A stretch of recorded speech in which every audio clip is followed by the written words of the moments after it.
This is Dr. Cella, Doctor of Sport and Performance Psychology. Now, I'm going to say this. Math doesn't care about human feelings. And what I noticed for the last several years is coaches, especially people that are lukewarm, get enamored with this play. This is a play that was invented by Paul Johnson at the end of his career and really is not run all that much, but because it's a counter and because once in a while when all the forces align to make it work and you get defensive cooperation, it works and it looks pretty and coaches get enamored with it and then they think this is a major part of the offense, and it's not. Army and Air Force run this one time per game.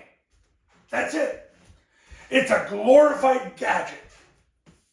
I want you to understand that before we start. And I've said this for years. This is a borderline gadget play in the offense. But because once or twice a year it hits, coaches think that this is a part of the offense. And I've said this so many times. You have to watch every single play of every single game to understand the identity of Army and Air Force. You got to watch every play of every game because if you don't, you're misinformed. Just because it works once or twice a year doesn't make it part of their offense. I know coaches are dying to run a counter play because they want to trick the opponent. We got to trick them, got to fool them. But the bottom line is, and a lot of things have to happen to make it work. And here's why.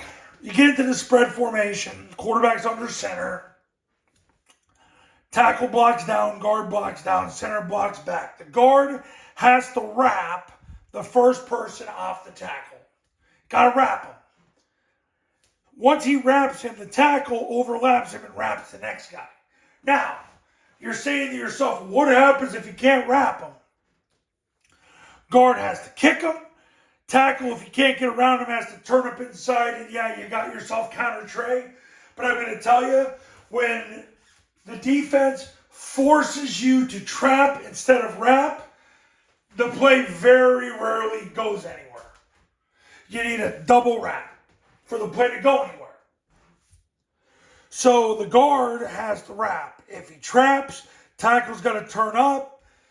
Yeah, you'll get everybody blocked, but the truth is, by the time that happens, the defense reacts, and it's not a great play. The quarterback's going to take the snap. He's going to jump play side. He doesn't point the ball. He actually jumps into the left A gap. He doesn't need to point the ball. B back is going to sprint through the quarterback, get flat, block whoever shows in the B gap. A back's going to show whoever shows in the C gap. Backside receiver cuts off. Play side receiver takes 7 steps to the left like he's cutting off, then kicks out the corner. Helmet to the left, right forearm, drives him out of bounds.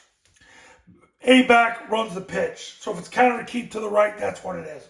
Quarterback, as soon as the B back clears, keeps his belly button to the line of scrimmage, follows the tackle's block. Tackle wraps, goes to the outside. That's what's got to happen. Tackle kicks, he's got to turn up inside. Guard kicks, tackle leads, he's got to follow the tackle. He's got to follow the tackle. That's the bottom line. So, that's the counter keep. But the key is you got to get a double wrap. If you want the explosive play to look cool and to make it to all these play lovers highlight films on Instagram, then that's how you do it. So, that's the counter keep. But keep in mind, it's one play per game. Where zone dive is about 15. Mid triple is about 8. The follow and the kicker tags out the zone dive. It's as inexpensive as it gets. The rocket toss is in the 3.5 range.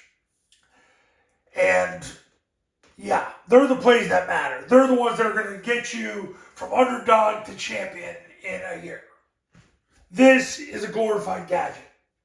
The data supports it. Matt doesn't care about anybody's feelings, including mine. So that's the counter keep. They average 1 time per game running it this year, and that has pretty much been the same thing the last 5 years.